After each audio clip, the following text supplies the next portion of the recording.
This man, we don't know him. We neither know where he comes from, nor where he is going.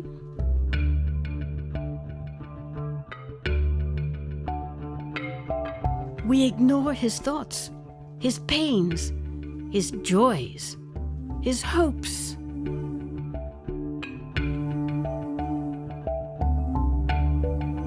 Yet, we are going to know his story. All his story. The story of his brain.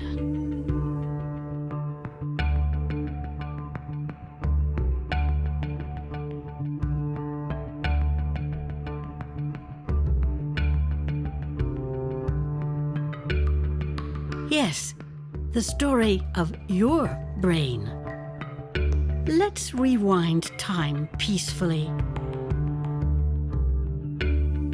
Well before you knew yourself. Well before your birth. Methodically, step by step, layer by layer, thanks to an important discovery: neuroarchaeology. Yes, like archaeologists, we are going to discover the past of your neurons in order to understand better your present. In the warmth of the mother's womb, the embryo's brain starts developing.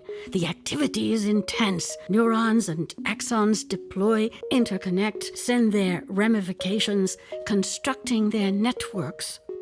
Look at them with their small ramifications. Look how beautiful they are.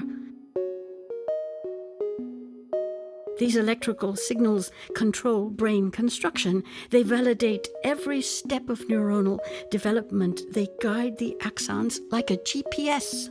The synchronization is perfect. Neurons mature progressively. They migrate to their assigned area. Vision, smell, taste, motricity, all are now assigned to their regions with an exquisite fine orchestration where genes give the initial impetus, followed by activity, acting in unison for a perfect synchrony.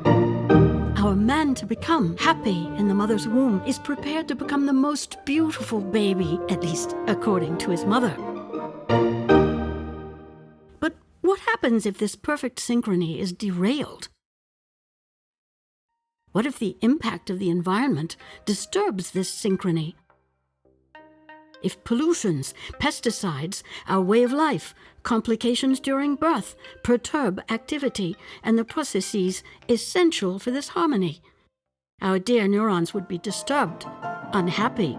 The electrical activity would be disorganized. Some neurons would not migrate where they ought to have migrated. They would remain desperately immature, unable to function like an adult neuron. Then there would be a risk of developing, years later, a neurological or psychiatric syndrome, such as the spectrum of autistic disorders.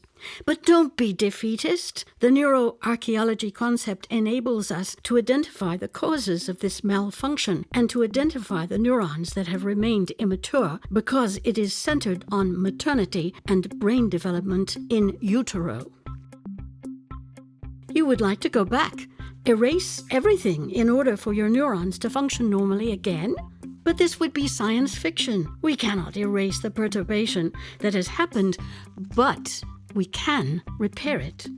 We shall rely on therapeutic strategies capable of blocking the perturbations generated by the abnormal behavior of the neurons that fail to mature. Yes, to understand and treat syndromes like the spectrum of autistic disorders, we must study the first 1,000 days extending from conception to the second year, because maternity and birth are the vulnerable period during which these disorders are generated. The combination of an early diagnostic and early psychoeducative techniques, followed by pharmaceutical treatments, will attenuate the severity of the symptoms. What is nicer than seeing this child in society, communicating with his surroundings and his fellow human beings? We must do our best to prevent isolation by society.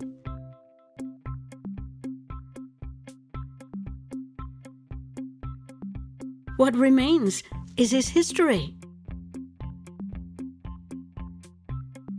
his life, his being in all its diversity.